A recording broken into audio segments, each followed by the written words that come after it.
Why do you play in the WNBL? Why do you train so hard, shoot so many threes and do line sprint after line sprint?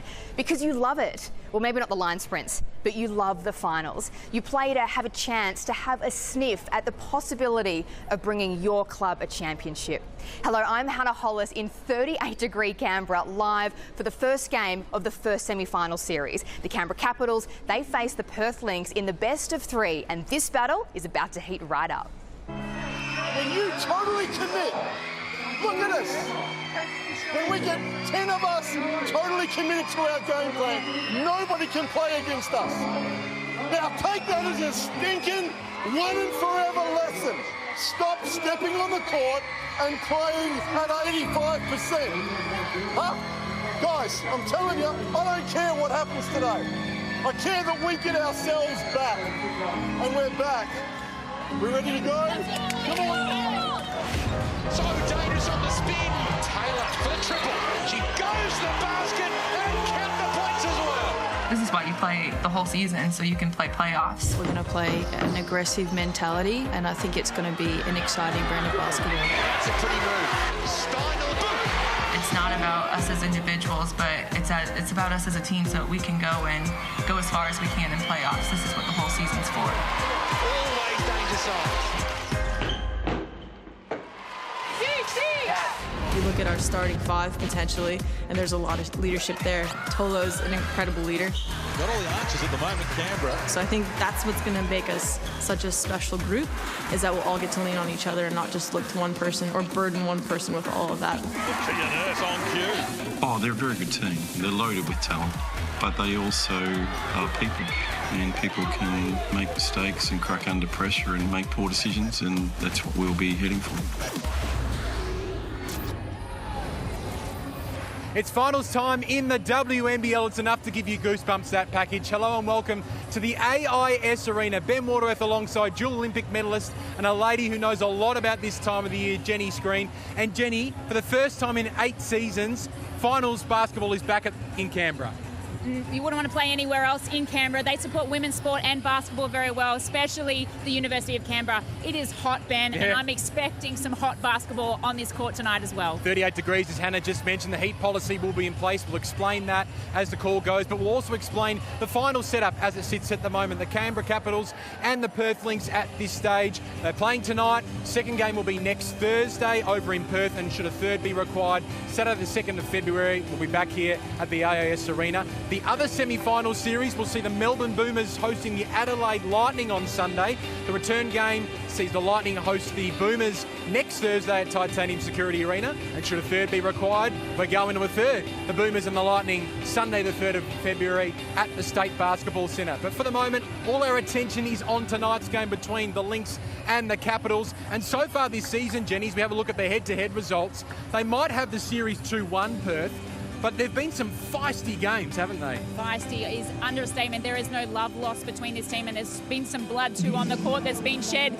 That just shows how passionate and important these games are. But the difference, I think, is going to be Mariana Tolo tonight. Well, she returned for that third game, was a big reason why the Caps won by 32 points. Let's see how the Canberra Capitals line up as we look ahead and count down to this semi-final, the first game. And when you look at this team on paper, there's a lot of finals experience, 55 finals overall, including 24 by Kelly Wilson. It's just amazing when you hear about those numbers. As a head coach, that gives you confidence because you can't buy experience, Ben. Any coach would want that. I think these girls will be looking to lead this team tonight on the backs of Wilson, Griffin, who's probably going to be the potential MVP for this league.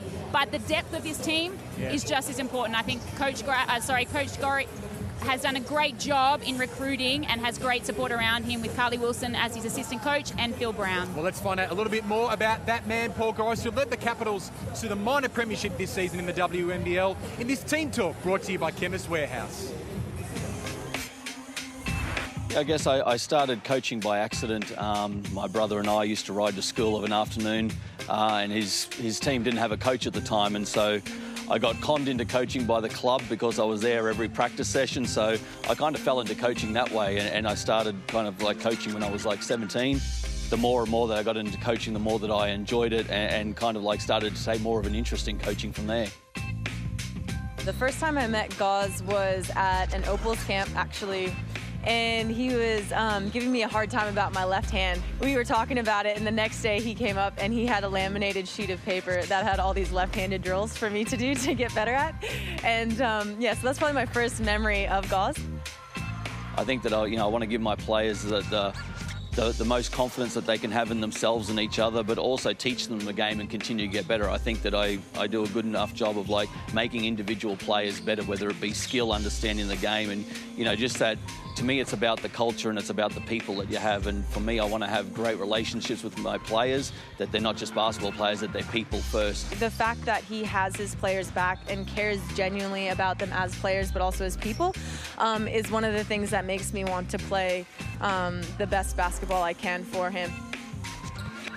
After you made your comeback game, he got quite emotional in the press conference afterwards. Yeah, it's touching to see he cares so much, and it means a lot. Even when I told him about my little setback, it was after the game against Melbourne that we lost, and I was nervous to tell him because at that stage I didn't know whether I'd be done for a couple of weeks or for the whole season. So when I told him, he didn't really care about the team or himself. It was all about me, and he felt really horrible for me. But and that's just the kind of character that Paul Gauze is. He really cares about me. One of the things that has really surprised me about Gauze is his compassion. Now, a lot of coaches show they care in different ways. But for example, after our last loss, most coaches would have stormed into the locker room, thrown clipboards, yelled, given us a big spray. And he just expressed how disappointed he was because he knows what we're capable of. And so I think for a coach to connect with his players on that level where he understands that we're human, we make mistakes, but also expects great things, I think shows just the great quality of person and coach he is. Yeah, I've known Paul for a long time, and I think the things that make him who he is his passion, the way he coaches the game, his technical details, and the way he always wants us to move up and down the floor really quickly. I think that's kind of what makes him who he is. I think my heart rate would be pretty high during the game, probably like most coaches like those. So, the highs and the lows, and, you ride every shot, you ride every defensive possession. So I think every coach's heart rate would be up there. He's in basketball for the right reasons, and he coaches for the right reasons, and he genuinely wants the sport at all levels to get better, so he more than deserves to win a championship.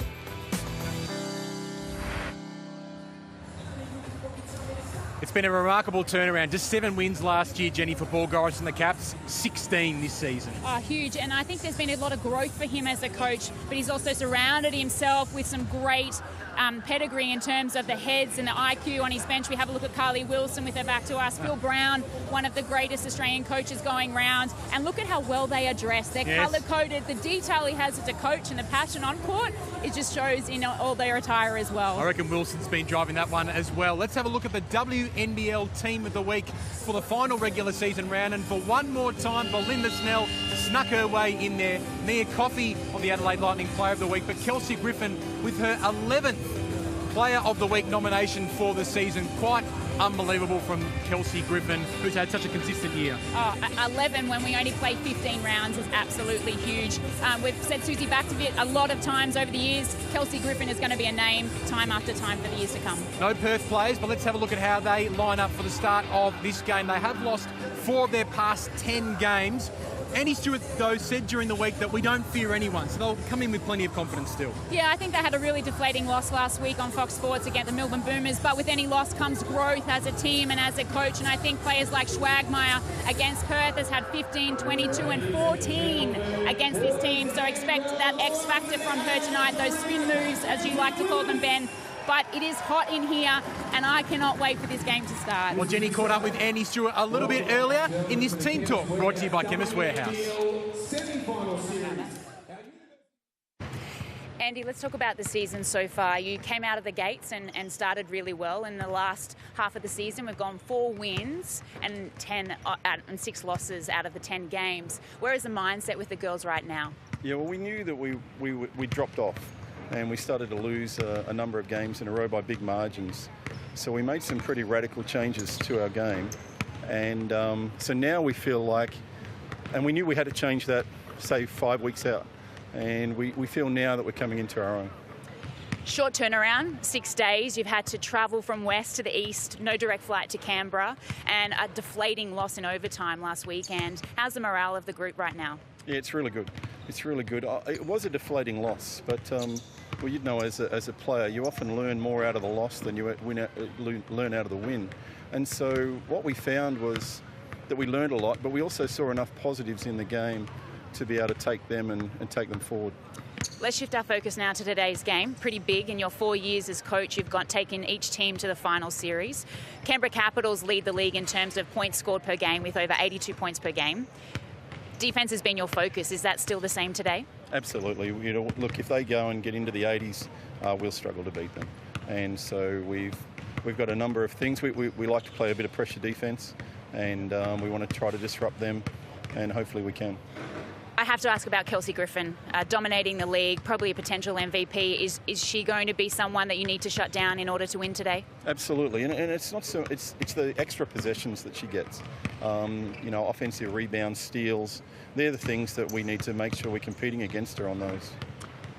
Perth's been around in this league a very, very long time. 1992 was the last time that they won the championship. You know how difficult it is as a head coach to run a women's league and a women's sport in this country. What would it mean to you and the girls if that was the case this year? Oh, it'd be super, you know. I mean, but, you know, we just can't afford to look that far ahead. And I know that the cliche is there, but we have to concentrate on what we're going to do in the first minute of the game and then the second minute of the game and make sure we look after that. Andy Stewart, head coach of the Perth Lynx, good luck today. Thank you. He's been fantastic for the Perth Lynx, Andy Stewart. 4 straight seasons the Perth Lynx have featured in finals under his leadership.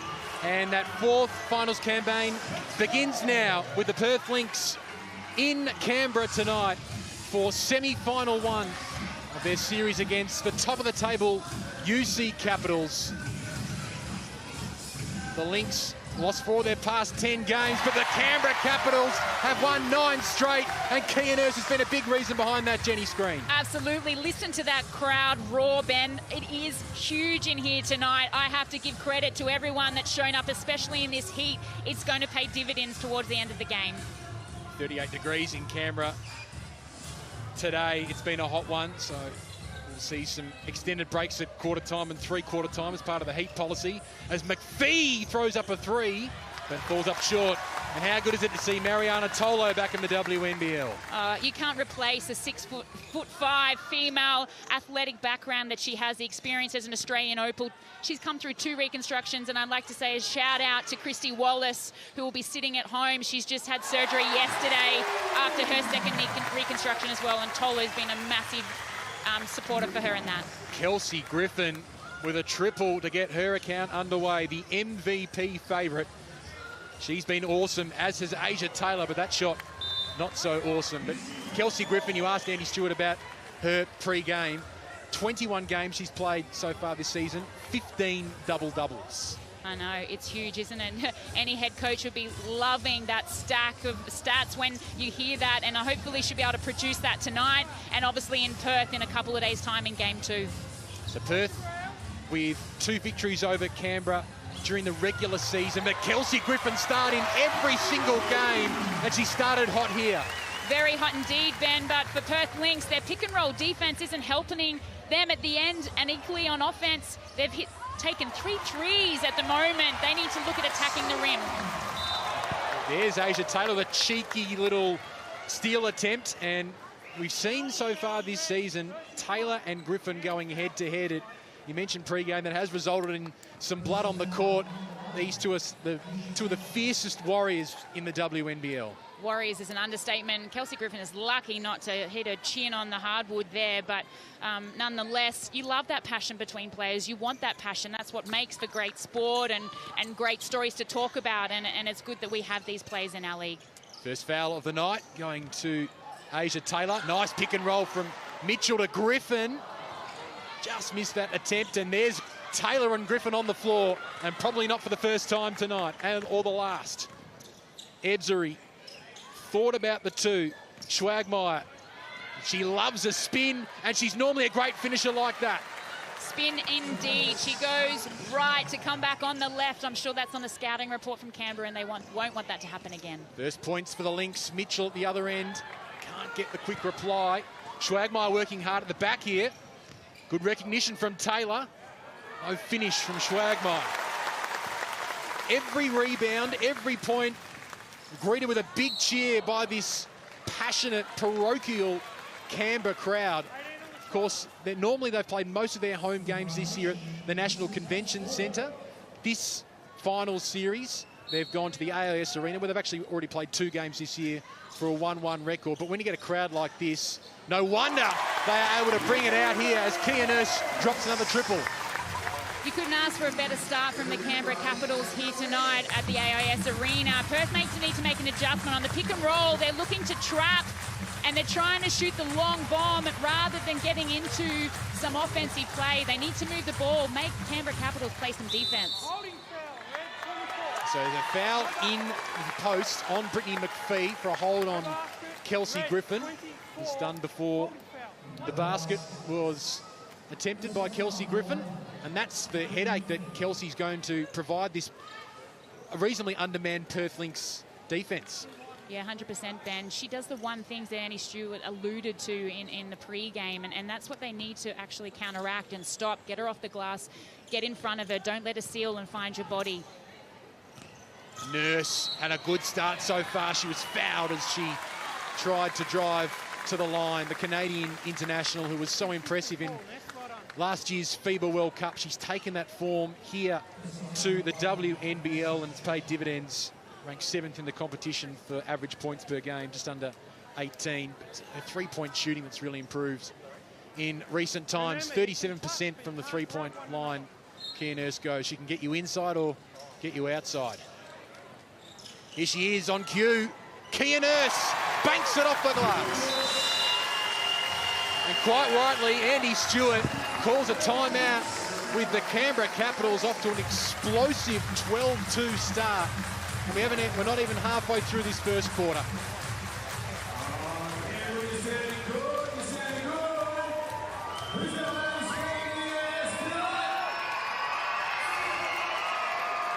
So Paul Goris caught up with Jenny Screen beforehand on that home court advantage, or so-called home court advantage pre-game.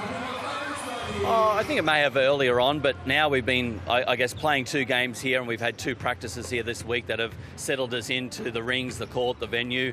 So at the end of the day, the hoops are the same size. Everything around us is the same. We've got to control the detail and what we can control and take care of those small things, I think.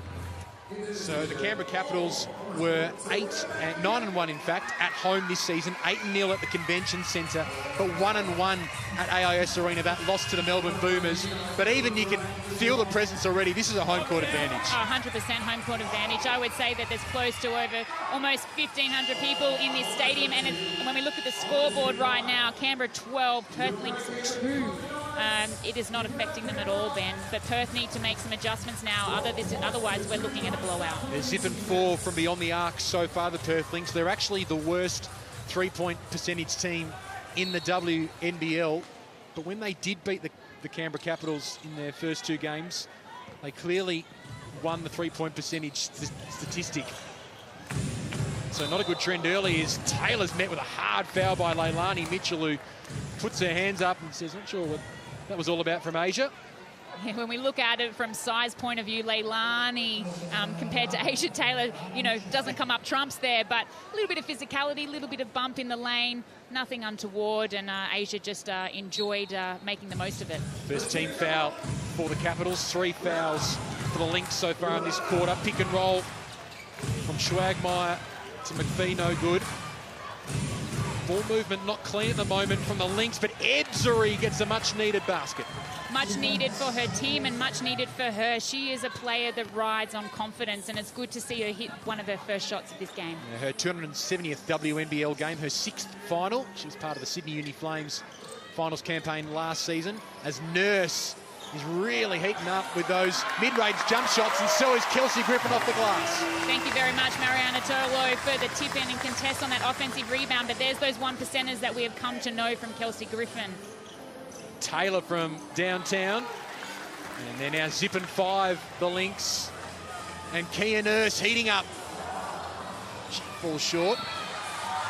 Griffin thought it was off Schwagmeyer.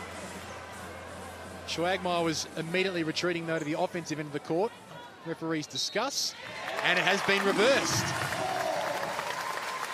Caps ball.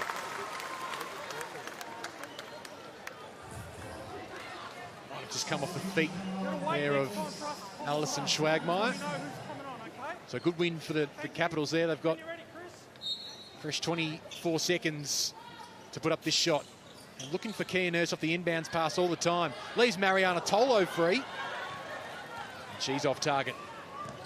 What have the Lynx got? Coming in as the 4th place team in this WNBL Finals series. Ebsbury putting up a lot of shots early, but not a lot sticking for Katie Ray. She's 1 for 4 from the field. Tolo v Steindl.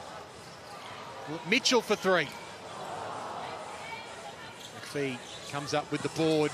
But Kia Nurse is proving a handful already in this contest. I'm sorry, have the Perth Lynx missed the memo that this is the Chemist Warehouse semi-final series? Because the way they're playing right now is not a team that should be deserved of this play. Andy Stewart would not be happy with what the girls are doing right now. Only thing keeping in the game is some Andy mid-range jumpers like that from Brittany McPhee. 10-point differential between these two sides, but you feel it could get a lot greater very quickly. Tolo O-board strong. They're the best rebounding team in the WNBL, the Capitals, by quite some margin. Wilson with the floater, the veteran. In game number 372 and final number 25. Kelly Wilson, a 3-time WNBL champion, on the scoreboard. And this Canberra Capitals crowd loving what they're seeing. Just off the feet, though, of Kelsey Griffin. A couple of substitutions for the Lynx. Maddie Allen and co-captain Tony Farnworth checking in for Ebsbury and Steindl. But not much going right early goings, Jenny, for the Perth Lynx. No, hopefully these substitutions can inject some firepower or some leadership or some energy. I feel like it's very lackluster. There's no voice out there. The only people I can hear are the Canberra Capitals on the court, their bench, and the Canberra crowd. These Lynx girls have got to dig deep right here. Here is Farnworth. Great servant of the Perth Lynx for a number of years. Mansfield also checking in from a long range. It's a good look. There's Maddie Allen with a good rebound. Gives them a fresh 14 seconds. But Fee for 3. There's nothing dropping from beyond the arc for the Lynx. 0 from 8 so far. And little Maddie Rochi's got plenty of confidence. She checks in, but no good on her first attempt. Farnworth. Allen. Mansfield calls for the screen. Gets that shot she was after. Can't make the most of it. So far off the glass, the Capitals with a 9-8 advantage. Tolo wasn't called for the foul there, Maddie Allen. Mansfield brings it down. McPhee straight away. She saw the opening and went straight to the basket. And hopefully that gets them on a run here now. Sorry for those combinations of words there. I'm getting a bit confused, as are the Perth You're so Lynx. excited, Jenny. Oh, the heat is getting to me. 38 degrees in Canberra on a warm day right across the country. As Kelsey Griffin will go to the line. Great job by Kelsey Griffin there with attacking the rim. That's exactly what Perth Lynx need to do down the other end. 0 of 8 from the three-point line. It's very much one pass and shot, no ball movement, no real structure, and no real leadership out there. Which is totally against what the Perth Lynx have been doing in the past couple of weeks. So they've been using up as much of their 24 seconds as possible. They've still been able to get the same amount of shots up. It's paid dividends defensively, but it's totally against the grain of what they've been trying to do in the past few weeks. So Kelsey Griffin with 2 free throw misses. She normally goes at 75% from the stripe. But she's clearly the MVP favourite. Should be announced a little bit later on this summer. Farnworth thought about the 3. McPhee with 4 to shoot. Nice fadeaway and gets the lucky roll. Couple of handy baskets for the American international. 6 points for Britt McPhee. She had 19 points in these two teams' first encounter back in round 5. Electric in that third quarter, which was on Fox Sports. But speaking of electric, how about that ball movement and finish for Kelsey Griffin? Yeah, she's sucking in the big ones as she runs down the court. Not that that'll be an issue for her. She'll always find another gear, but those subs will have to come quick and fast in a game with this heat. Well, McPhee at the moment is single-handedly keeping the Perth Lynx within striking distance. Lauren Scherf checking in for the Capitals. Guarded by Allen as Mitchell brings the ball down. There is Scherf. No foul called on either player there as McPhee comes in. Strong rebound off the defensive glass. Great job by McPhee. She seems to be doing it from both ends. She's been quiet in the second part of this season, but good to see her trying to keep her team in this game. Here she is for 3. And Kelsey Griffin with yet another rebound.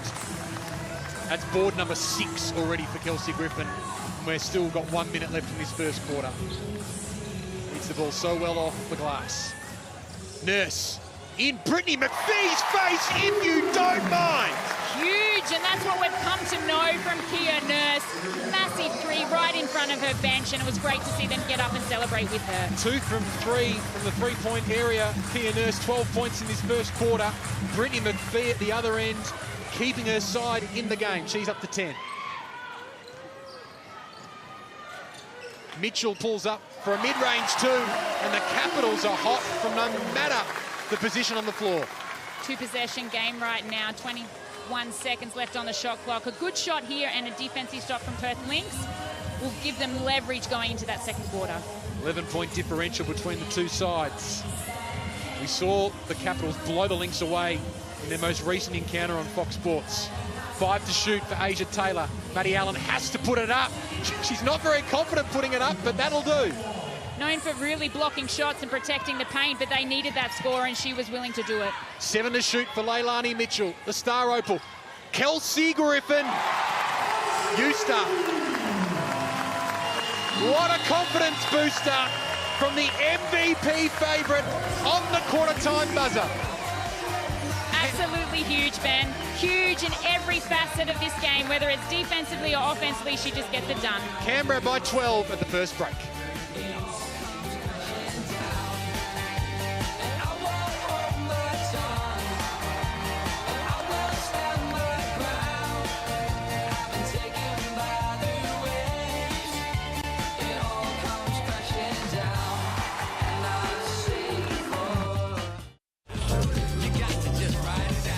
Welcome back to the AIS Arena, where the kids have hit the floor during the break and produced the longest conga line you'll ever see, and they are all pumped because their Canberra Capitals have made a statement in this first semi-final. They lead 28-16 at quarter time. Now, just a reminder that the heat policy is in place at the moment.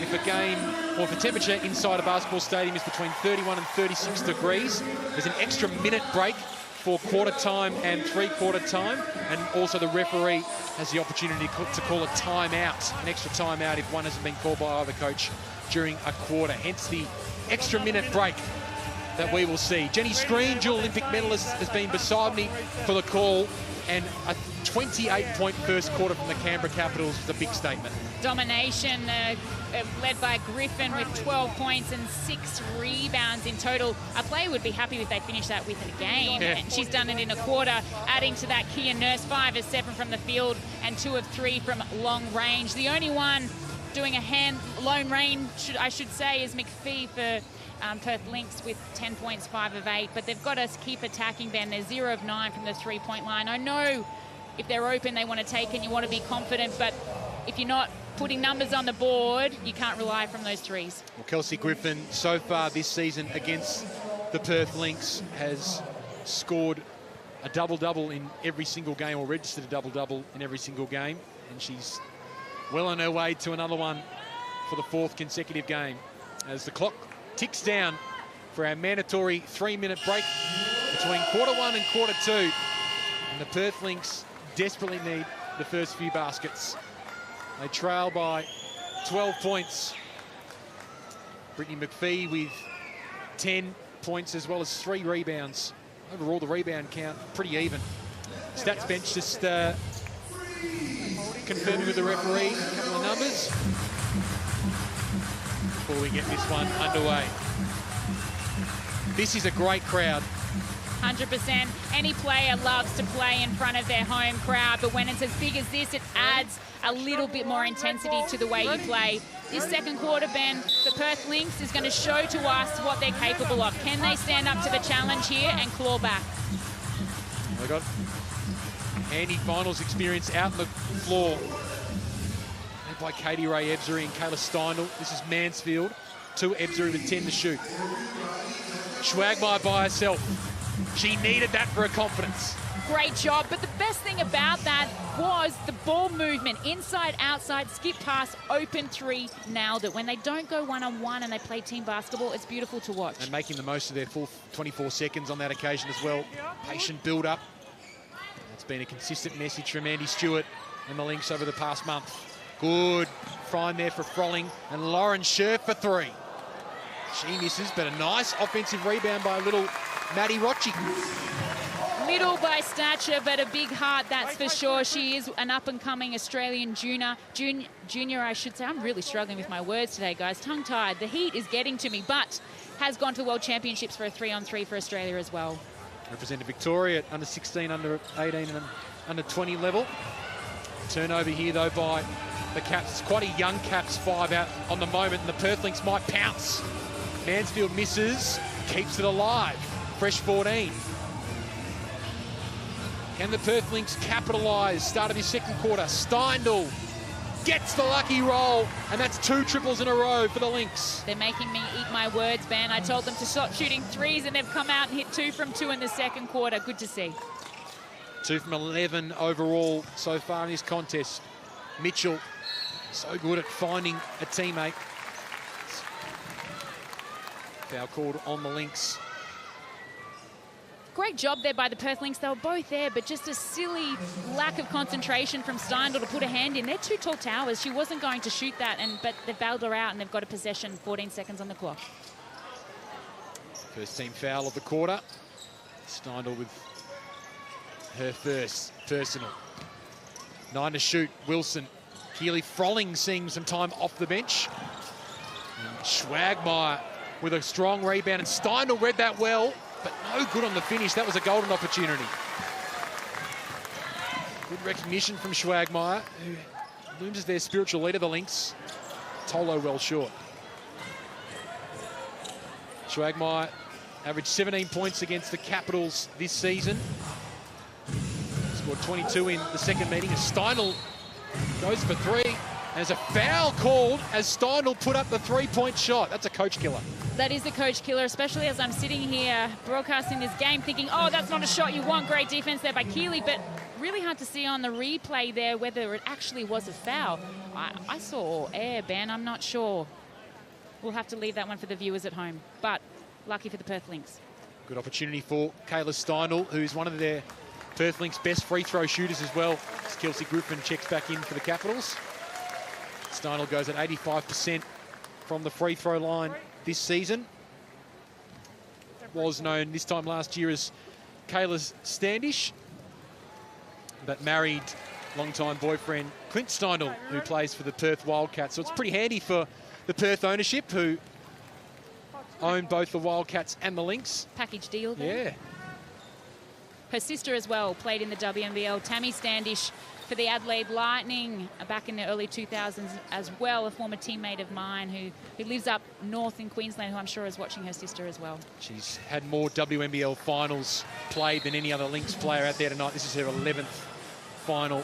Kayla Steindl in her 143rd WNBL game. So just like that, Jenny, we're back to a 4-point ball game. The Caps have not scored in this quarter, and the Lynx have put on 8. Chalk and cheese, Ben, from the first quarter to this. Interesting ball game. Call for the Lynx to step up. There's a few more experienced players back on the court now. Wilson, Nurse, and Griffin. Just when you thought you were back in the contest, up step 3 superstars of the league. Kelly Wilson for Griffin. Thought about the shot, went for Tolo instead. Just nothing dropping for Tolo so far. 0 from 4 from the field. And Griffin called for the foul as Schwagmeyer was thinking about freeing up Asia Taylor. Great job by the Perth Lynx to get some stops, which I think Andy Stewart will be very happy with, but that's creating their offense and attacking as well as Schwagmeyer doing what she does well, penetrating, getting deep and drawing those fouls. Foul was in fact on Kelly Wilson. It's just before the contact with Griffin. Schwagmeyer and Ebsbury was 16 to shoot. An unlucky roll this time for Katie Ray. 1 for 5 from the field for the Opal squad member, FIBA World Cup silver medalist. Here's Kia Nurse, 12 points in that first quarter. Tolo still yet to score. Getting some decent looks. 5 to shoot, they didn't hit the rim. And Schwagmeyer brings it down. Andy Stewart be loving what he's seeing as Schwagmeyer so confident driving to the basket. Didn't get it on that occasion, but she'll have 2 free throws. And we saw last week against the Adelaide Lightning how damaging she can be for an opposition when she drives so confidently to the rim. Damaging, but very quickly. She is an X factor. You alluded to, Ben, you should be a coach. She likes to go right, spin back to her left, but they need to keep an eye on her, the Canberra Capitals. So Paul Goris, almost 20 years ago, took a 1-year scholarship at the AIS, coaching scholarship. Now he's on the verge of a WNBL championship. Shoot, okay? Unless it's off an early inside touch or a wide open 3 with rebounders, okay? We're playing too quick on O, okay? Get back into on the run, a down twist. Next play though, you want to go Fox or flex 4. One down for you, so they go 1 down, but then stay with down twist. Tolo, roll hard and every time, pass fake. Remember, you keep spotting up off the ball. The girls. I love flex 4. Hey, D-trans. Here we go. So what you'll notice about most coaching teams around the competition is they normally dob the polo, but have a look at the UC Capitals coaching setup. Yeah. Our own Carly Wilson right in amongst it as well. The colour coordination is on point, Jenny Spoon. On point, that is for sure, and I'd expect nothing less from our fellow commentator on Fox Sport here in Carly Wilson as she does her other job, which is the assistant coach for the Canberra Capitals. But being serious for a second, I actually like it because it adds a bit of professionalism to our league, and it's really important. I think it's an added aspect. Coaches in their own right can have their flair, and they have theirs, which is really good and different from just the polo. You saw Paul Goris, Carly Wilson, Phil Brown there as well, as is Beck Goddard, who's joined the Canberra Capitals this year. Premiership-winning AFLW coach with the Adelaide Crows a couple of years ago. So she's brought a totally different perspective, but absolutely loving her time with the Capitals this year. And most importantly, joining in the fun with the colour coordination. 2-point ball game. 10 points to nothing in this quarter, but Kelsey Griffin so good at getting to the foul line, and she'll have another opportunity right here, right now. Her middle name should be just tough. Tough. There's no other word to describe her. I mean, she could be out there on one leg and still get it done. She is such an undersized player, did a great job with the Bendigo Spirit in her earlier years, and now leading this team, hopefully, to another championship. They're 8th, in fact. Well, you mentioned the Bendigo Spirit. They won 2 WNBL championships earlier this decade. Kelsey Griffin was grand final MVP in both of those contests, so she knows exactly what is required to win a championship. First player signed by the Capitals for the 2018-19 season. The roster's been built around her. The season's been built around her. Asia Taylor finally on the board. Her first bucket of the night.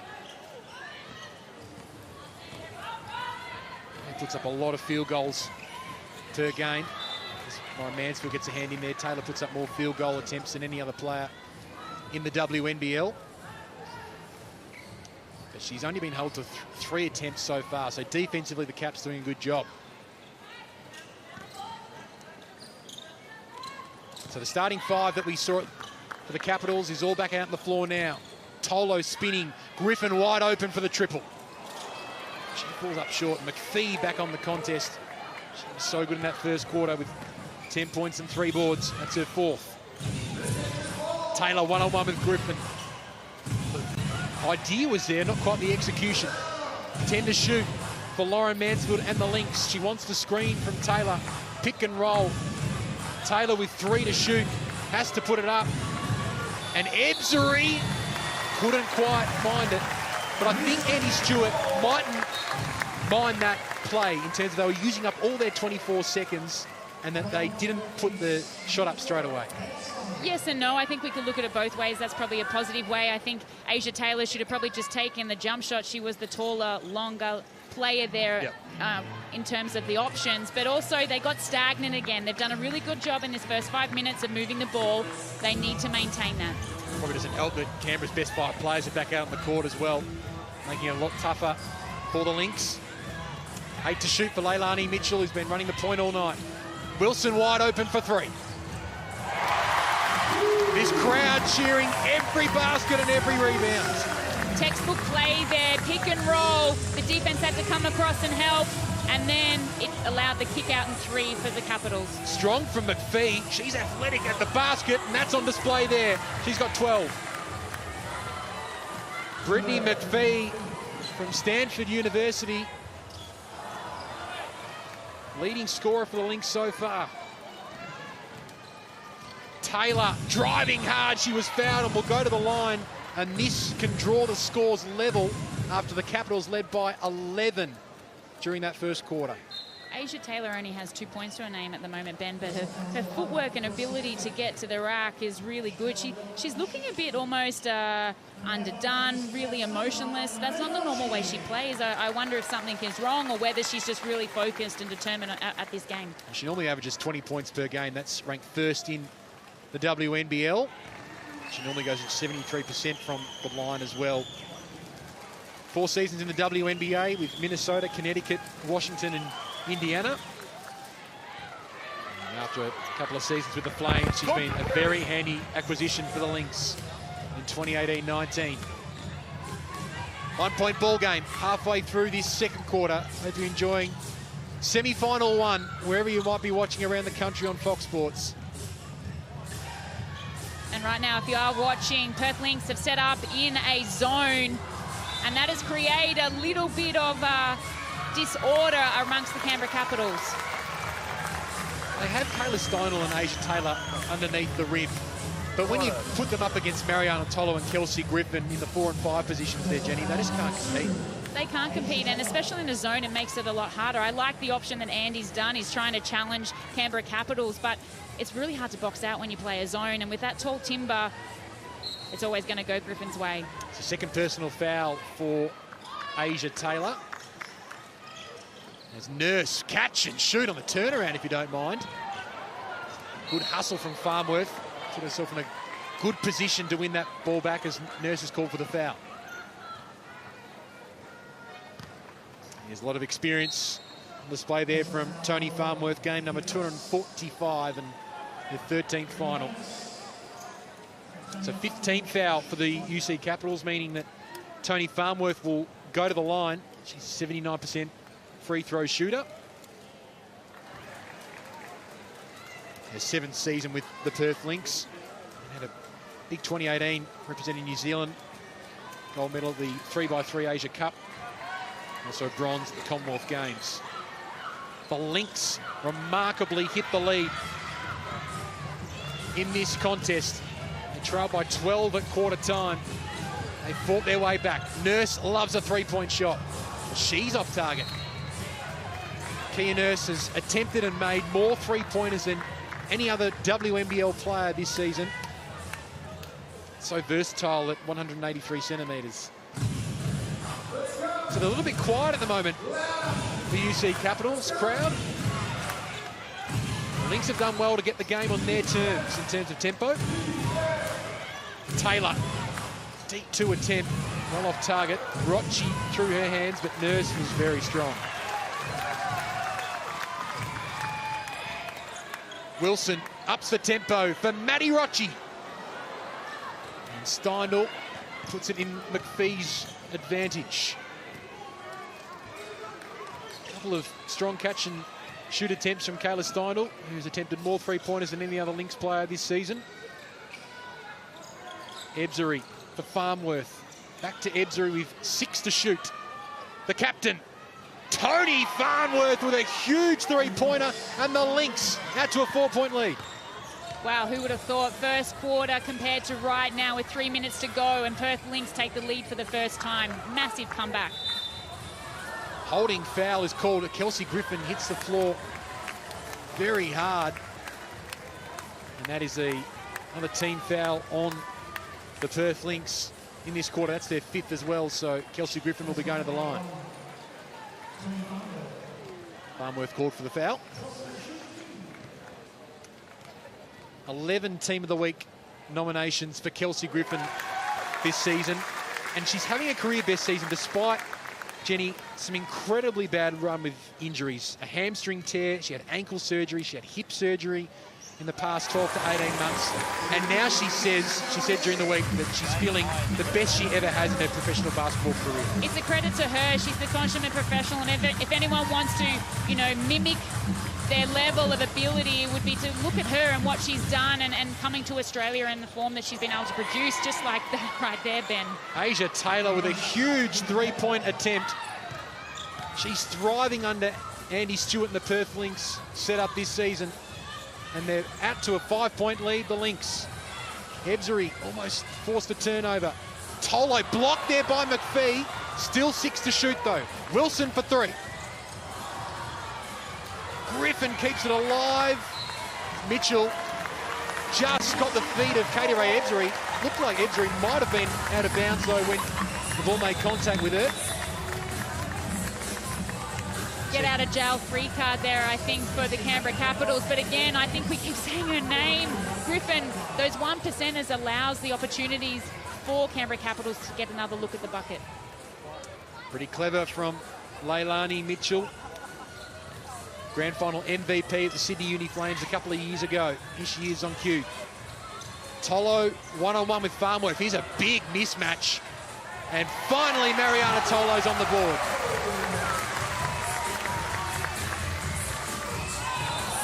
Tolo with a hard foul as Asia Taylor was driving to the basket.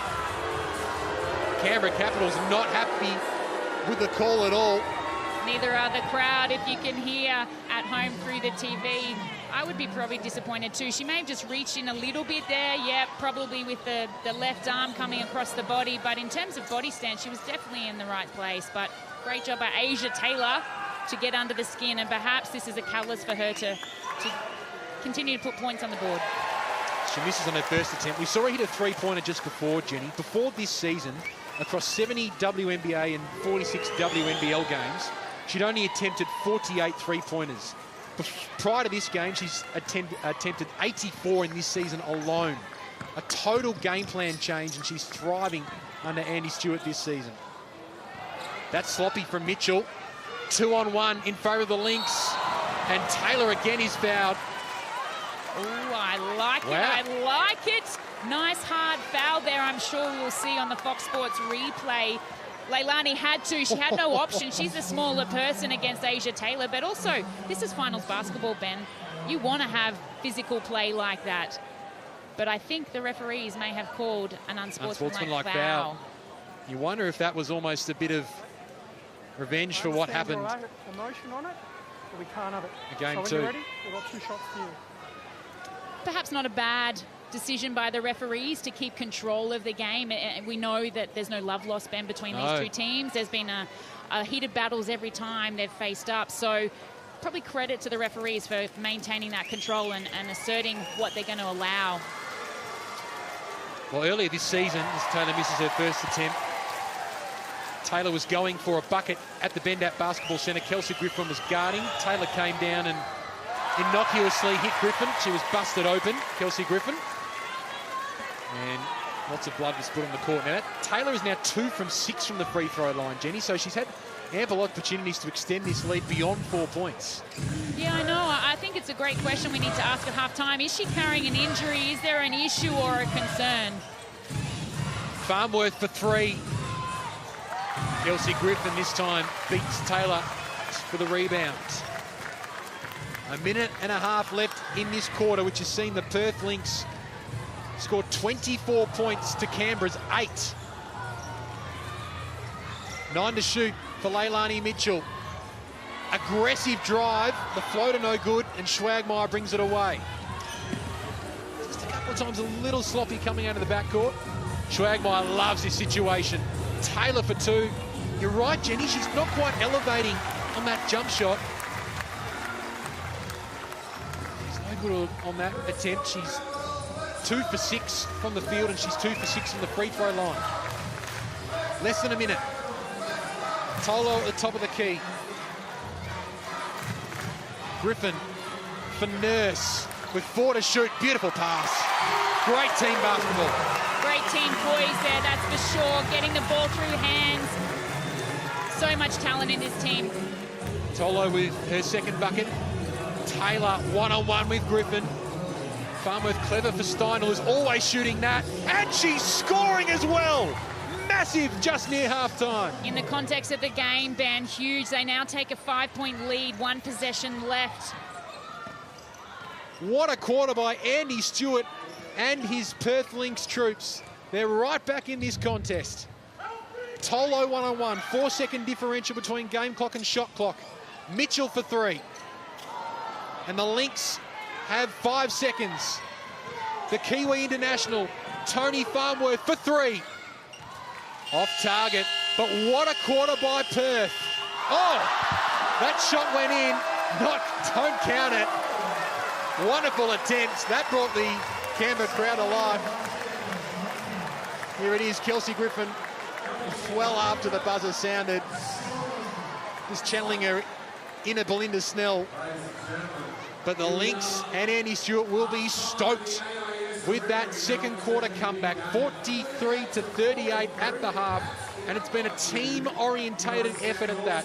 McPhee with 12, but she had plenty of teammates come to the party in that quarter. Hannah Hollis is standing by courtside with Paul Goss. Thank you, Ben. Canberra Capitals coach Paul Goris. Paul, explosive start, particularly in that first quarter, but the second quarter it kind of fell away. What happened? I think we stopped our running game and getting out in transition. We want to score more points than that, and we really slow down the pace to a pace that we don't want to play at. So we need to up the tempo in the second half, especially at the offensive end. You speak about upping the tempo. When we go into the third and fourth quarter, who specifically are you looking for to lift to lead the team? Oh, like everyone. It's shared responsibility and leadership. All right, good luck in the second. All right, Andy Stewart from the Perth Lynx. So very slow start in that first quarter. Second quarter, you're now leading 43 to 38. What sparked the turnaround? Yeah, look, I think we were a little bit slow, but they were hot. You know, and they hit every shot that they took in that first few minutes and got off to a great start. But the thing was that they were scoring a lot from the perimeter. You know, if they're going to shoot like that from the perimeter, we're going to lose. So we just had to hold in there and keep playing defense the way we were. Can I ask you about Asia Taylor? We're used to seeing her score on average 20 points a game, but she's only managed 7 in this first half. Is she okay? Is there an injury concern there? Is it the heat that's getting to her? Well, she's only got to score 13 then, doesn't she? And she's got her 20. No, look, we don't mind who scores. Okay. And obviously Brittany's playing really well. Swag's hit a couple and Kayla's hit a couple from the perimeter. So, and that's the thing, is if we can come from all different angles, we can really bother teams. All right, good luck in the second. Thank you. All right, stay with us here on Fox Sports. All the first half highlights coming right up.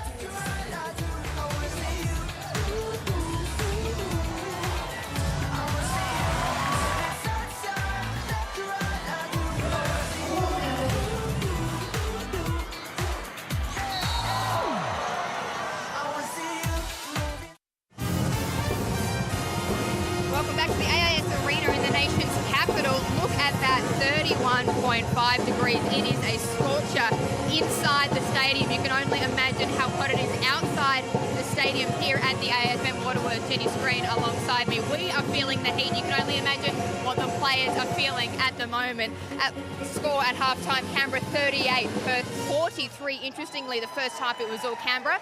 First quarter, sorry, it was all Canberra. Second quarter, it was all Perth. As we take a look at the first half match stats, Jenny, I want to come to you. It was defensively for Perth that they really tightened it up. Yeah, I think so. Andy Stewart has made it a focus for them in the latter end of this season, and you can see in the second quarter today, they've done exactly that. They were able to control the tempo, get some turnovers, push into offense in transition, and then start to move the ball and knock down some threes and start to penetrate. Turnovers-wise, not much issues there. We can see the assists, UC Capitals a little bit up, but I think this is a great contest and it's going to be a massive second half. 27 points to 10 in favour of the Lynx in that second quarter was a remarkable turnaround. I want to talk about Kelsey Griffin in that first half. She's had 11 Team of the Week nominations. Yep. No-brainer the way that she's been playing this season. In fact, so 16 points today. The last time she played, she starred against Perth, 17 points and 15 rebounds. We're well on our way to seeing a repeat effort. She's in career best form and she's the MVP favourite. She's doing it inside and outside. She's hit 2 from 3 from beyond the arc already, Jen. Yeah, but the thing I love about her, apart from her scoring prowess, is her 1%er. She's a blue-collar worker. She will dive on loose balls, all the rebounds. I love watching her play, and any young junior basketball watching at home should mimic her and the way she plays. Kia Nurse for Canberra opened the scoring. Her energy, her ferocity and tenacity is something that stood out to me. How did you see the first half? Yeah, 2 from 5 from beyond the arc. She puts up more three-point shots than anyone else. She's a catch-and-shoot operator. The problem is, though, Jenny, besides Griffin and Nurse, there hasn't been much else for the Cats offensively. No, absolutely. I think that the person behind both of those players maybe perhaps has 4 points in Wilson, who we know has the ability and experience comes finals time. So I'm sure Paul Goris will allude to that, but their defensive transition, I think, is going to be a focus in the third quarter. All right, I just want to touch on the tightness of the rim, Jenny. We actually spoke about it before. It's really having an issue. As we take a look at the stat leaders, some interesting point scorers there. Yeah, I think Brittany McPhee for the Perth Lynx has done a great job. She kept the boat afloat in that first quarter, and then we saw Steinel and Taylor get to work in the second quarter. Kia Nurse, as we said, and Griffin. But Mariana Tolo, she hasn't been hitting her shots, but don't expect anything less from her with her experience in the second half. They'll keep going to her. You speak about Brittany McPhee there, 12 points. She's averaging 13 points a game. So we're only halfway through and she's almost got her season average. Tonight, she's, as you say, single-handedly kept Perth in this one. Well, certainly in the first quarter. In the second quarter, she actually only hit 1 bucket. It was her teammates that lifted around her, but if it wasn't for her, who knows what the score would be. 100%, but I also think it's her on the glass, it's her running the lanes, the things that we can't stat that are really important, but she embracing this heat right now and this crowd, and I think the second half should be another great contest from her. I want to talk about Asia Taylor very quickly. When I spoke to Andy Stewart at halftime, I asked if there was something potentially going on with Asia Taylor, because we just see so much from her so early on, and she's kind of been quiet in the first half. Do you think it'll turn around in the second? Well, we just noticed in her jump shooting in particular, even at the free throw line, she's just not quite getting the same elevation as what she usually does, Jenny. She's their most important player. Hopefully she can improve in that second half. Yeah, she is experienced. I think she'll find another gear. Perhaps the heat and the travel, let's not forget, coming from the west to the east coast on 2 flights to find themselves here, maybe playing havoc with her. But I know that she's wanting this Perth Lynx to do well, and game 1 is so important to get on the road. You see Asia Taylor there getting ready. That's during the game. Hopefully we see a little bit more from her. But Kayla Steindl, Ben, what did you make of her first half performance? Well, she's always shooting the 3. When she's got a wide open shot from beyond the perimeter, she's always shooting.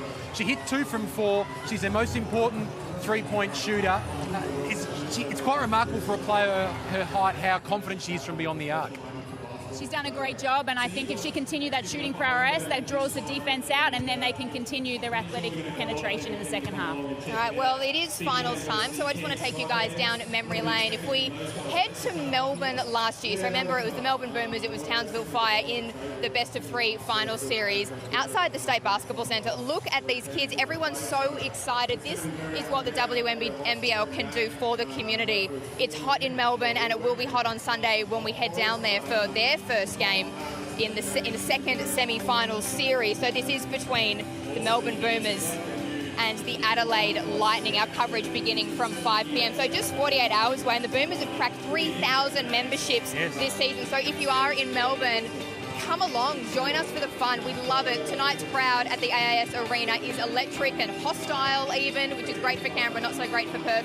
We want a similar thing down in Melbourne. So if you're a Boomers fan or a Lightning fan, come and join us. But let's switch tack. We are here at the AIS for this Canberra v Perth matchup. Don't go anywhere. Coming up next, we've got the third and fourth quarter right here on Fox Sports.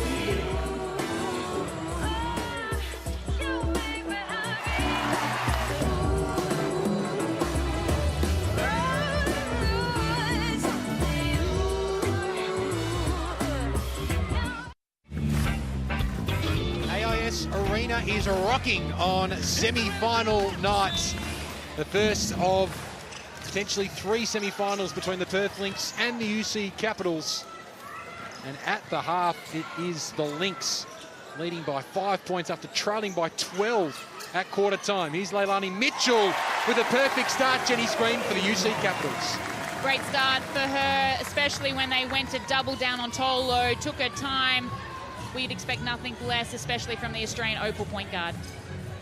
The Lynx with their first offensive possession of the quarter. It was a real team-orientated comeback in that second quarter as Schwagmeyer on the left hand is fouled by Wilson and will have 2 free throws. In the 2 wins by the Lynx over Canberra early on this season, it was a team-orientated effort. They didn't have to rely necessarily on one player, even though Alison Schwagmeyer and Asia Taylor were quite prominent. And that was on display in that second quarter, whereas the Capitals, almost all their scoring has been done by Nurse and Griffin.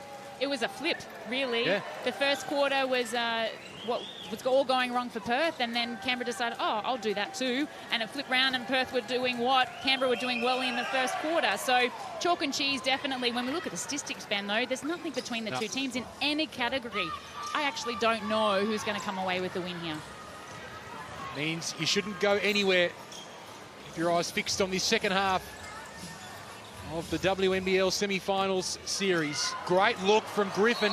Nurse was fouled really hard by Britt McPhee and will go to the line. Solid cut. Great recognition there from Nurse. Very smart in terms of her back door there. McPhee did a great job to come across and help. Hard foul, yep, but I want that. I want to see that every time these girls are going up for a shot.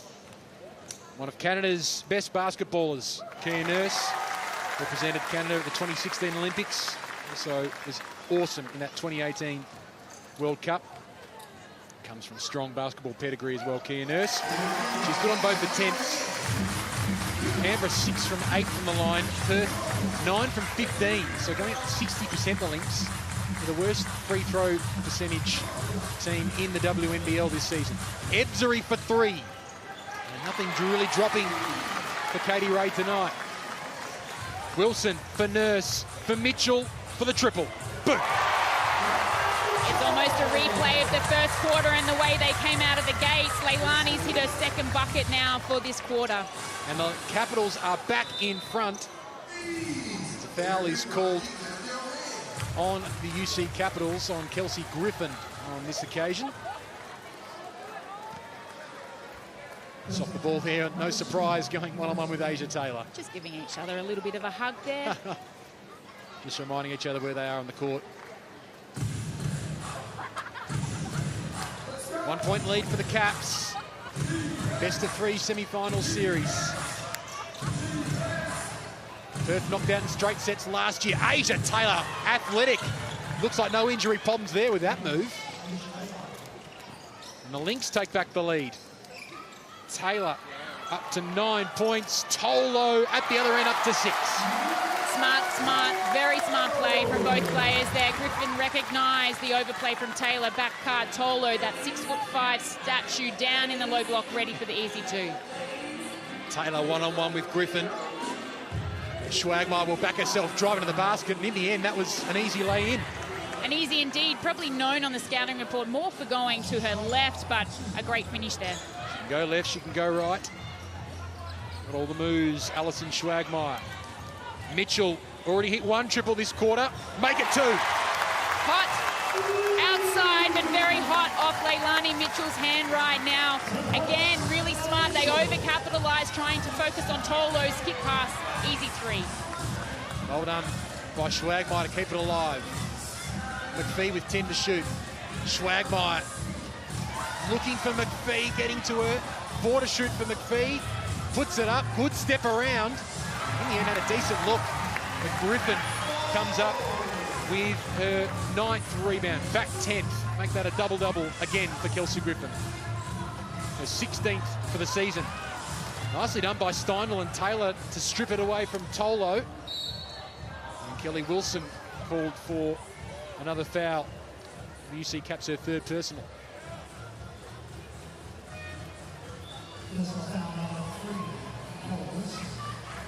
I like the fact that the Capitals are looking to go to Tolo. I think she just needs to be a little bit poised. She's actually so much taller than a lot of these girls that are defending her. She should just square up occasionally and have a look and assess whether she has a little bit of a jump shot there rather than putting it to the dribble, because they're collapsing straight away. Because we talked a lot about Kayla Alexander last week, and you were talking about the lack of tall players in the WNBL, over 190 centimetres, that can dominate. Tolo is one of the few out there. When she's going, she's impossible to stop. Yeah, she's got a nice long-range shot and so much a threat in that low block. So she'll find her confidence, no doubt. Taylor for three. Good look, but falling well short in the attempt. Leilani Mitchell inspired her team back into this context. Hard screen from Frolling. For Nurse, for Wilson. Keely Frolling on the fadeaway, banks it off the glass. Keely Frolling opens her account for the night. 23-year-old from Townsville. Brother plays for the Adelaide 36ers, also in the NBL. Having a ripping year too. Yeah, absolutely. Causing a lot of angst. McPhee loses control, and you don't want to give Kia Nurse a sniff. This crowd comes to life, and Kia Nurse has one more shot to come. I love that passion and that fist pump in the air, which I'm sure we'll see on the replay. Great job on the turnover, attacked the rim. Mansfield had no other option, but that passion that she shows, which we've missed unfortunately, was so good and got the crowd going. Nice to see that we can see it. So it might have been an unsportsmanlike foul called against Lauren Mansfield on that occasion.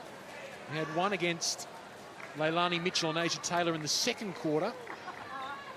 Thoughts, Jenny? I don't know. You could argue that they were both similar, but to me, I think Mansfield had no other option. I thought she was going for the ball. I don't think it was over excessive. But also, we know the history, Ben, which we alluded to in the first half between these two teams. It can get heated, and with such tightness at the moment, with a, less than, 7-point margin, the referees need to keep control.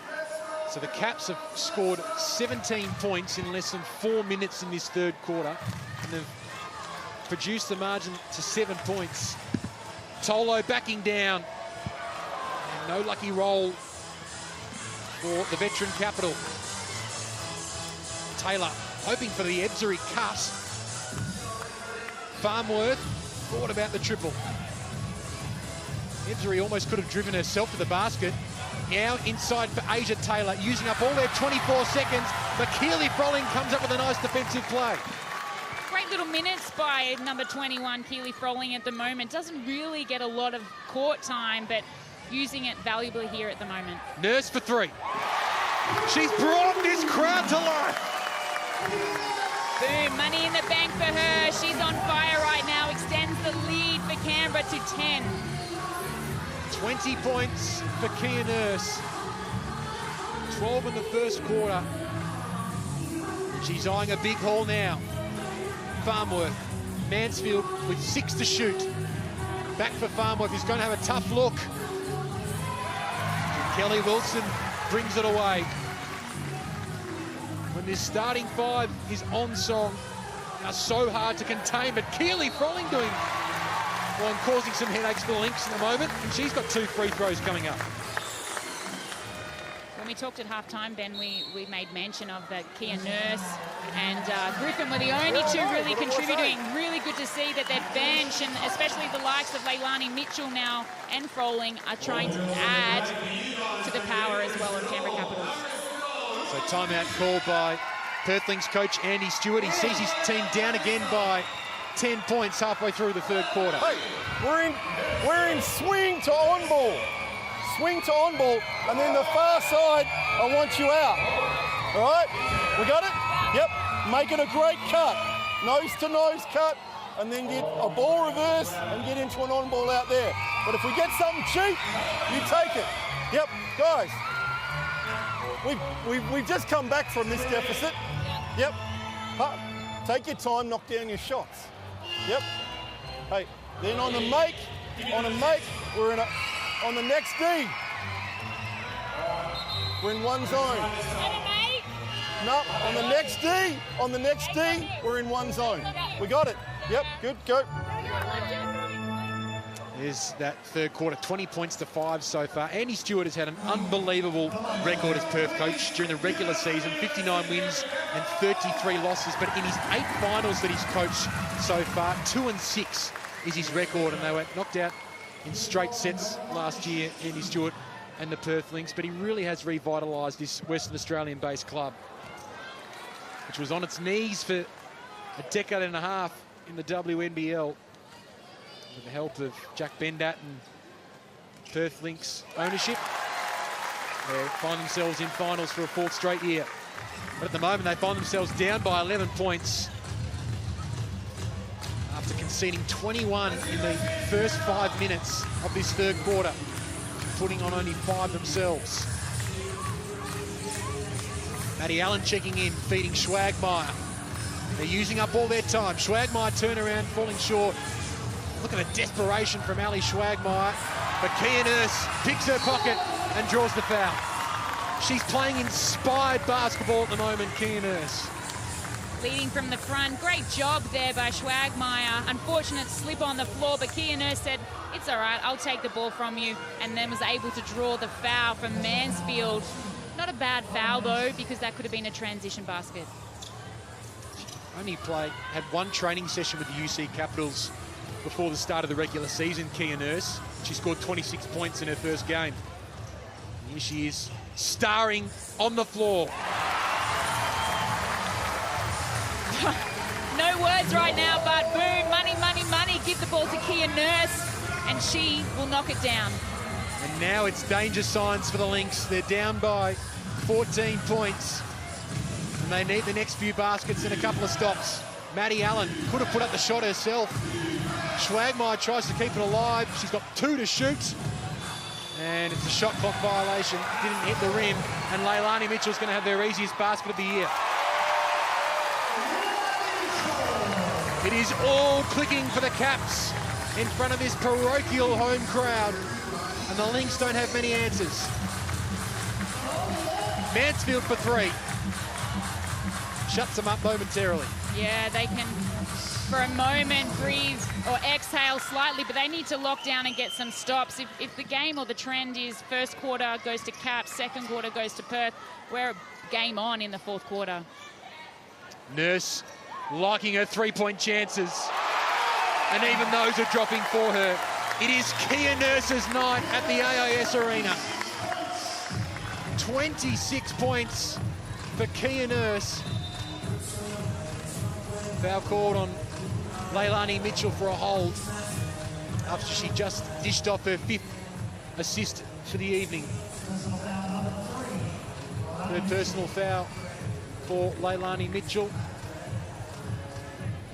That unsportsmanlike early on in the game.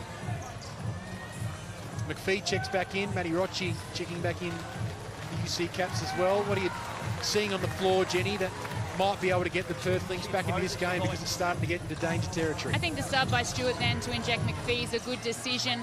And also Schwagmeyer's entered back in. Katie Ray hasn't give as much. Esbury, she sits herself on the bench. Asia Taylor too has found herself there for the past 7 minutes, interestingly. Yeah. So now it's a playing game. Do you continue to try and fight for the win, knowing that you've got to travel back to the West and you're down by 16 in the 3rd quarter, or do you just pack up shop and get ready for game 2? It's a hard one. Only used the 8 players so far. The Lynx, Shyla Heal still to see some minutes, but Kia Nurse, well, she was almost hitting everything, missed that one. She's having one heck of a night. She's 5 for 9 from beyond the arc. 26 points overall. Very stagnant here from the Perth Lynx. Not much happening. It's all one-on-one. Schwagmeyer. Carly Wilson was calling for a travel from the bench. In the end, it's a turnover nonetheless, going the way of the Capitals, who in this quarter have scored 29 points to Perth's 8. That's crazy, isn't it? When you know that the Perth Lynx have wanted to focus on the defensive end, it's definitely not going their way. But credit to the Capitals, they're just opening up the floodgates right now. It's a very similar game trend to what we saw the last time these two sides met in December, which was broadcast on Fox Sports. That game was won by 32 points in favour of the Caps. The Lynx won't be wanting that result tonight. But Fee sees the opening and she knocks down a big triple. A few more stops here with 2 minutes to go at the end of the 3rd quarter is going to be massive for the Perth Lynx if they're going to be any chance to get a win here tonight at the AIS Arena. Lauren Mansfield called for the foul. Keely Frolling as well. will be going to the line as it's the 15th foul on the Lynx in this quarter. And just as the Capitals are getting control, in checks Kelsey Griffin. And Asia Taylor, watching that matchup for sure. Want to go to Mansfield. I had a little bit of a chat to her before the game. It's been a tough season for her. She's been chasing her tail, you know, with injury and then missing out on the World Championship with the Australian Opals due to injury and hasn't found form here. It's been a tough season for her. Timeout called by Andy Stewart with a couple of free throws to come. But Paul Goris will be absolutely stoked with his team's third quarter. Jumping to the basket, jump to the ball. We can't go under screens. If you've got to go, it's through the biggest gap. All right, but we can't jump off. Hold on. They lock and trail, bump, and then get back early. So they run the curl. It's always the pop back. So we can't get separation. We've got to have ball pressure on the wing, okay? We want to go at another 14. 14. Kelsey, you're here. Lay, Maddie, Kia. So throw it, Keely. You drive down there hard. Rip. Actually, we put Kia this side. So if you haven't got it, we got Kia for 3. Maddie, you go the opposite side. So a 14 attack bodies. 2 more stops. There is Paul Goris addressing his troops, as Jenny Screen has mentioned. What a wonderful atmosphere at the AIS Arena tonight. Despite the heat, the fans have come to support their team, and it is a proud club. Jenny, I know Paul Goris said pre-season that he was determined for this younger group, or the younger players in his team, to know about the history of the UC Capitals.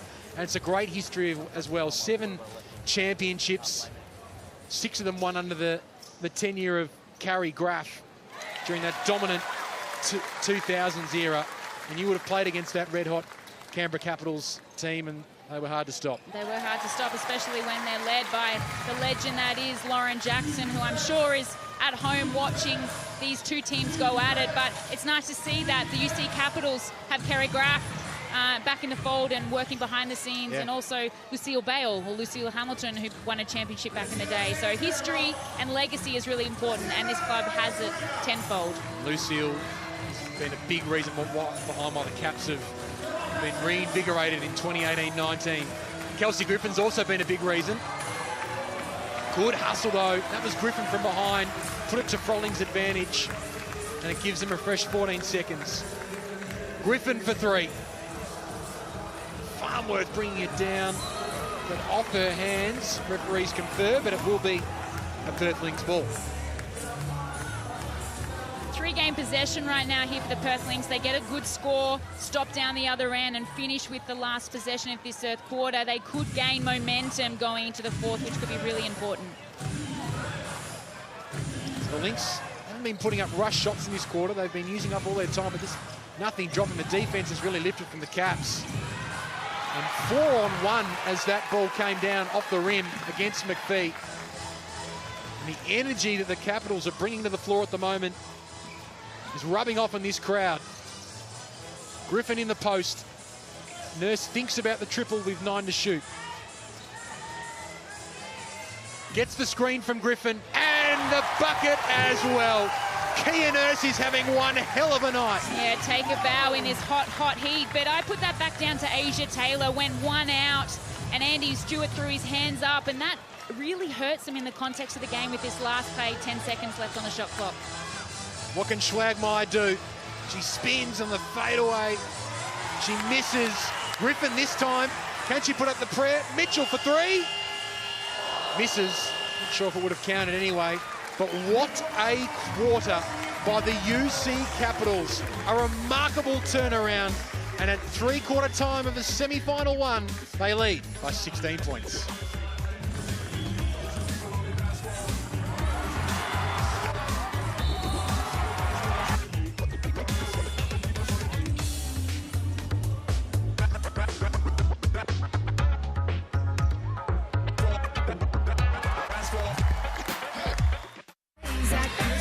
Welcome back to the AIS Arena. In that shot there is the legendary Carrie Graff, who has been a champion both on and off the court in the WNBL. Led the Capitals to 6 of their 7 championships. Tom Maher with the other one. while Carrie Graff was coaching the WNBA, if you don't mind, Jenny. Yeah, with the Phoenix Mercury, did a great job. Also led our Australian Opals to a bronze at the 2012 London Olympics. So, you know, there's a resume there, that for sure, but she does a great job in the corporate world background, trying to get funding for this great team here.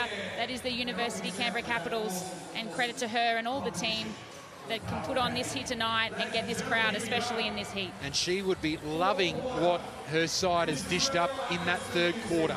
34 points to 13 in favour of the Capitals in that quarter to take a 16-point lead in the three-quarter time. And it's Perth did show, though, in the second quarter that they can reel in the margin. Let's hope from a viewer's point of view that that is the case, that they can find another level here rather than waving the white flag very early. But if the third quarter is anything to go by, it could be good night. McPhee, that's a good start. She gets the opening bucket of the contest, and she's got 19 points for the game. 10 for Schwagmeyer. Unfortunately, nothing compares to Kia Nurse's 29. Mitchell heating up, starting the fourth quarter like she started the third. Huge, great job. 11 of 25, 44% from downtown for the UC Capitals. Steindl in the post.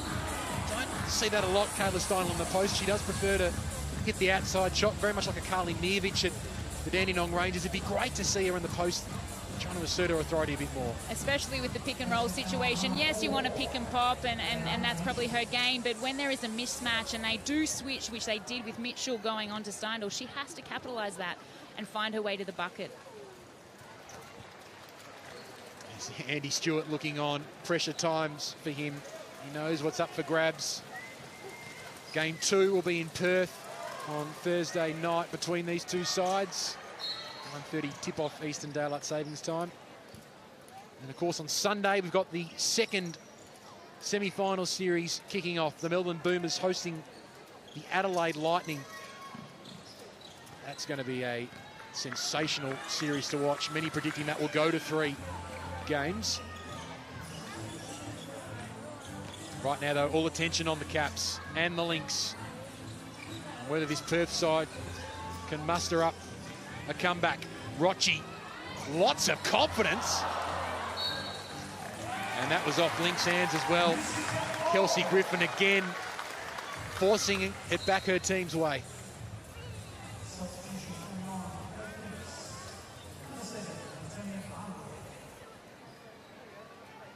So 15-point advantage for the Caps. Fresh 14 seconds for them to work with here. Good to see Keely Froling back on the court, getting some great court time. And as Jenny mentioned, that third quarter, making the most of her minutes. Pick and roll for Kelsey Griffin. That's always going in. They make that look very easy. Perth Lynx are looking to do a trap or a run and jump of some sort, but they're just too smart and are able to find the open player every single time. Paul Goris watching on as his side now holds a 17-point advantage. Kelsey Griffin, 18 points, 11 rebounds, and we're on triple-double watch. She's got 6 assists as well, Kelsey Griffin. Hopefully she can bring her teammates into the game. Rochi picks the pocket, accelerates away, and Kia Nurse looking for the points number 31. Still alive though. Here she is. Kia Nurse just falling short on the fast break. The Lynx with an opportunity. Ebzery pulls up for the shot, gets the lucky roll, but Katie Ray Ebzery, just 4 points for the Opal tonight. Yeah, probably a night she'd rather forget. She probably needs to review and go back to what can she contribute to this team. She needs to be able to score. She needs to be able to be a leader, and she's doing neither right now. Nathan Taylor back on the court, spent a lot of time on the bench in that third quarter. She was travelled as she put up that shot.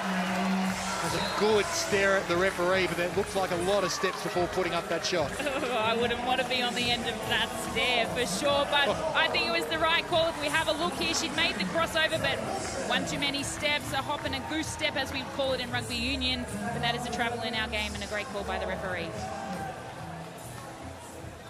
She had just one moment in that third quarter where we thought, yeah, maybe there's nothing Put a hairband on. that's hindering her game tonight, but she did spend a lot of time off the court. I just wonder if she is at 100%. Hustle defense there from the Lynx. Mariana Tolo checks back in. She's one-on-one with Steinel on the post. Kelly Wilson also back on the court in game 3, 7-2. Living in an equal 5th on the all-time WNBL games played. And she's still putting up shots and contributing for the Caps in the fresh 14 seconds. Tolo, the lob for Griffin, and a rare fumbling error from the MVP favourite. That's a turnover that you can wear as a coach. I think Griffin was shooting it before she'd actually caught it, but a good high-low movement nonetheless from the Canberra Capitals. I'm sure they'll be going back to that, especially with Tolo on the field now, on the court now. McPhee, she was scoring from the same spot earlier, and she's hit her second triple, and she can hold her head high tonight. Absolutely, 10 of 15 from the field, 22 points and 8 rebounds to go along with it. Hopefully back home on Thursday, she'll be able to do the same again and get some more contributions from her other teammates. Big game from the girl from Illinois. Griffin again with another fumbling scare there as Wilson turns around and hits the double. Something out of nothing there. It could have been a turnover, but Canberra Capitals has been all their way. They found yet another way to put some points on the scoreboard. The Lynx have challenged a few times this quarter, but the Capitals have responded every single time. Taylor, too much heat on that layup attempt. And they're clicking. Well, maybe not quite on that occasion. The Caps. Wilson looking for the pick and roll with Tolo. McPhee playing pretty tight defense on Kia Nurse. The crossover with 6 to shoot. Loses control. Rocci finds a way through, but can't find the bucket. And the Lynx bring it away. Andy Stewart pleads with his team to get a move on. Just under 6 minutes remaining. Steinel, that always looked flat and short. And that probably sums up their quarter or second half been flat and short. They've done nothing right offensively or defensively, and it's a game you want to review, but do you just let it go, put that in the bank and come away with something on Thursday and hopefully make sure it's different? Nice finish from Mariana Tolo. That was a tough shot. Somehow got it to go, and slowly she's increased her points tally to 8. Coming off a season high tally last week, 27 in double overtime against the Bendigo Spirit. And we do have to remember the Caps did play double overtime, and they're coming off a 6-day break as well. And the Lynx also played overtime, coming off a 6-day break, and had the travel across, so tough for these two teams in 31-degree weather inside the AOS Arena. And I really think, Ben, that people can't appreciate how difficult that is, playing under this heat and the duress of that heat, but equally having to travel 4 hours across the coast of Australia, across the Nullarbor, and it really can have an effect on you and the way you can perform. Offensive foul called on Kia Nurse as she tried to drive. The Steinel taking the hit.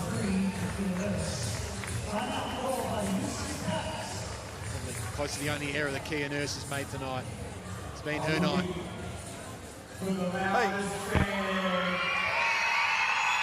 we're switching everything, right? And our next set is a flat, right? So you're down low. Yep. Lauren, come and get the ball and work off that with Taylor. Yep. And make sure we're deep here. Yep. Defensively, we're going to switch everything. Switch everything. Good. Yep. Okay. Defense on Nurse has been great. Yep. Okay. Next set, we're back into swing. Same again. Great cut. On ball. Ball reverse. On ball. Got it? Flat. Swing. Yep. Then into twos. Okay. And we really want to look at the pass or the drive inside. Twos. Flat. Swing. Flat, swing, two. Go. Yeah, Katie Ray Ebsbury quite vocal in that timeout. You were talking about Katie Ray just beforehand, Jenny. She was a star last season for the City Uni Flames. Top 10, well, number 1 for assists, top 10 for points, All-Star 5. This season, just averaging the 8.7 points per game. 2.5 assists. They're loving the leadership that she's brought to the Lynx in that sense. But from an output perspective, it's been well down for a player that's in the Opal squad. Steindl puts up a shot and misses. Mansfield with a fresh 24. McPhee again for another triple. And she's loving that spot in the court. Perfect from that spot. What a night from Britt McPhee, carrying her team on her back with 25 points and 8 boards. 3 offensive rebounds included in that tally as well. So she has worked her butt off tonight. 4 minutes. 6 to shoot for Griffin. Nice hand from Steindl. And the Lynx get another look here. Down by 13 points. Mansfield almost had it taken out of her hands. Did have it the second time around by Kelsey Griffin. An underrated part of Griffin's game. She can score, she can get the boards, but she has always, throughout her WNBL career, been amongst the top 10 for steals. Crafty player. Here she is, guarded by Maddie Allen. Nurse with 4 to shoot. Kia Nurse is fouled and has the opportunity to take her tally beyond 30 points for the night. She has been the X factor for the UC Capitals tonight. Watch this little hesitation and go as she drops her head and finishes on her right hand. Really underestimated. Got Allen up and lengthened, which makes it very hard to defend. And she now finds herself at the foul line. Been a wonderful import for the UC Capitals. Most importantly, she's averaging 34 minutes per game. And under Ali Wilson, who was injured early on in the season, who was averaging 35, that's #1 in the WNBL. So Paul Gorosh relies very heavily on the star Canadian. Here's Ebzery, catch and shoot the turnaround, and it's all oxygen. Not Katie Ray Ebzery's night at all. Caps by 15. Semi-final series 1, game 1. Kia Nurse for 3. But again, Kelsey Griffin there for the O board. And they're just lining up from beyond the perimeter now. And why wouldn't you when you get ball penetration into the keyway and then kick out? UC Capitals are just dominating from everywhere right now. 26 assists to 14 tonight. They've worked so well, this UC Caps outfit. 5 to shoot for Ebzery. She's a long way from the basket. Gets a screen from Allen. Should have put up the shot.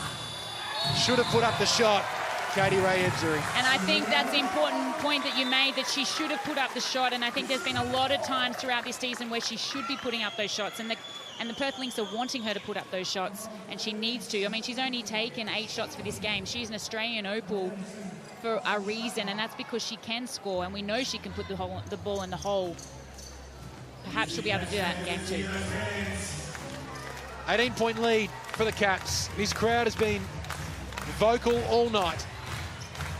Good defense on Griffin by the Lynx. Caused Griffin to stumble. She was looking for another assist there. She's 3 assists away from a triple-double, Kelsey Griffin. Great block from Asia Taylor, rising up and swatting it away. And they have to hit triples now, the Lynx, and that's handy from Schwagmeyer. 15 points is the margin, and we're less than 2 minutes away. Everything has to go right now. Shyla Heel checking in for the Lynx and immediately forcing it out of bounds. Just her first minutes of the night. We saw her hit a tremendous floater on the quarter-time buzzer last week against the Adelaide Lightning. Brought the Bendat Basketball Centre to life. She's got something about her, the 17-year-old. Maybe we might see more of her in game 2. Wilson swatted away again by Asia Taylor, who's come up with a couple of nice defensive plays, but they're vastly running out of time.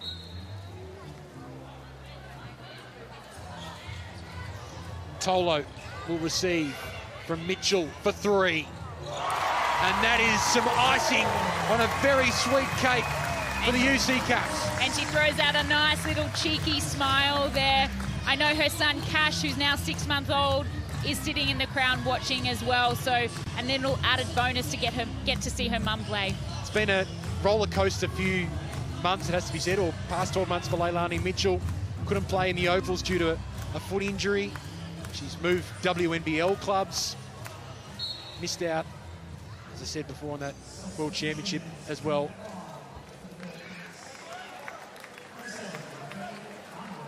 And of course, her partner gave birth, as I mentioned, 6 months ago.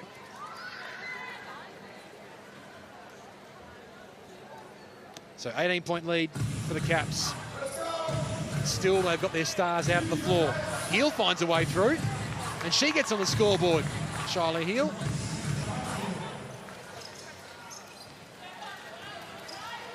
But still, the 16-point differential.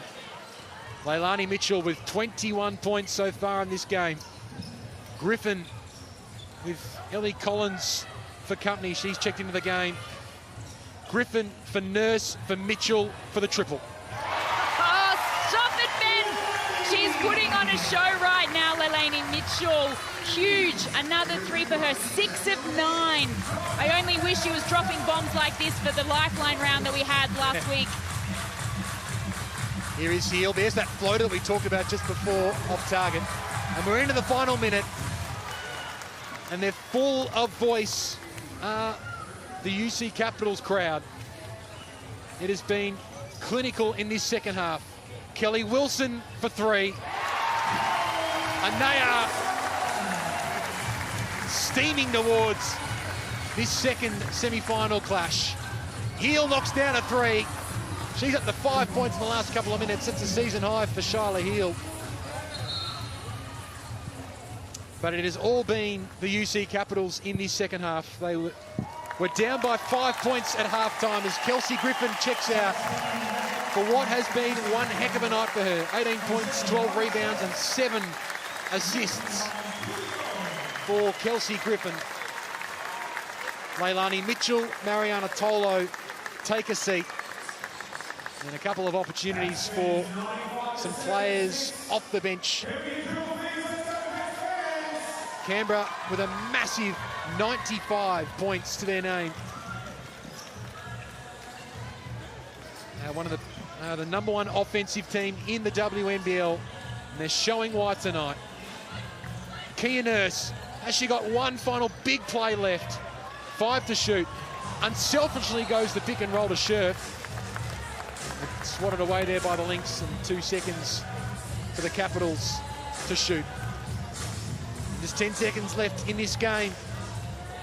One dominated by Kia Nurse, particularly in that third quarter.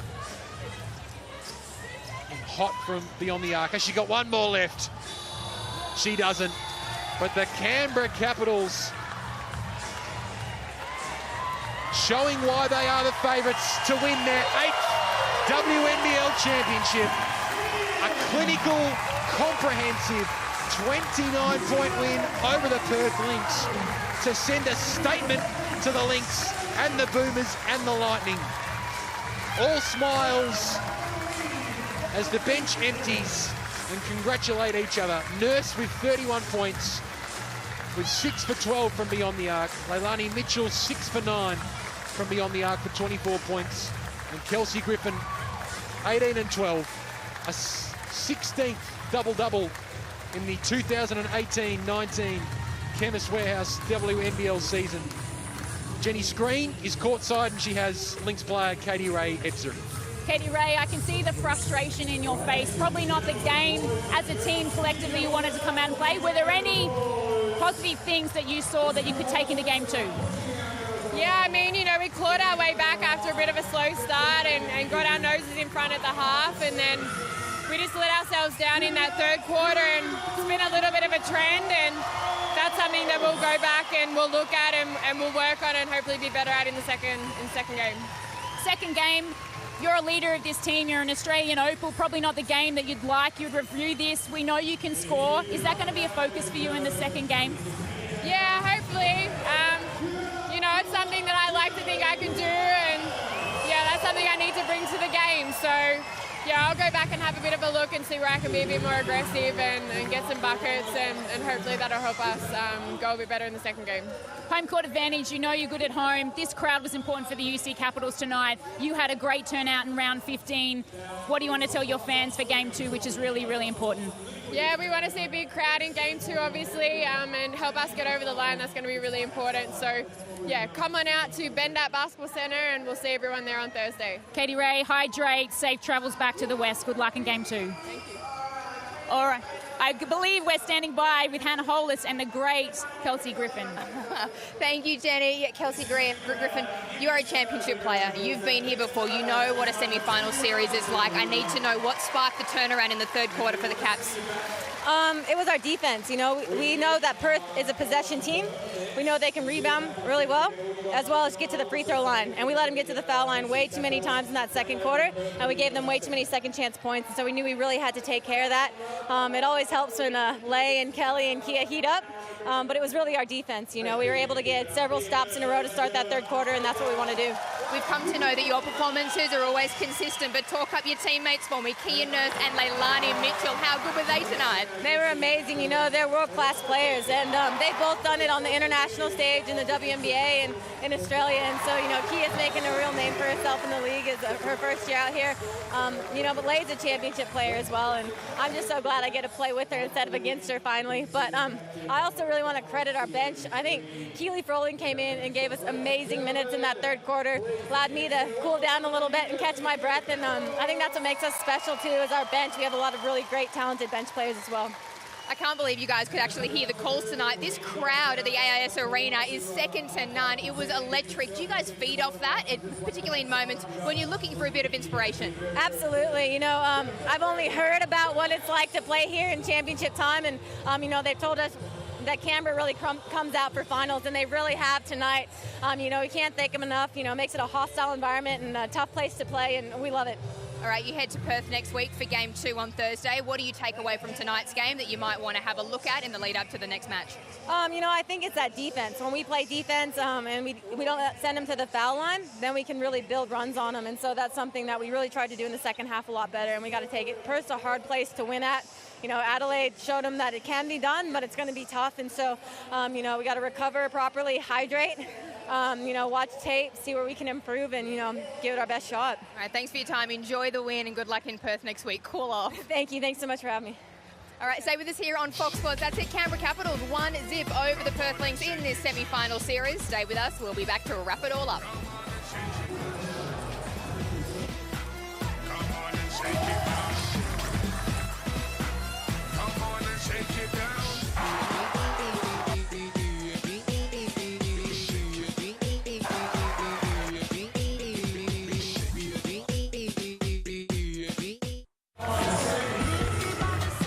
Welcome back to the AIS Arena in Canberra. It's been hot, the heat policy in full action. There's been some feeling amongst both teams, no love lost between the Perth Lynx and the Canberra Capitals. Canberra coming out and making a statement, showing everyone just why they have been the competition leaders and the championship favourites. Final score 95-76 in favour of the Caps. Ben Waterworth and Jenny Screen alongside me to break down these numbers. It's time now for our Chemist Warehouse match analysis.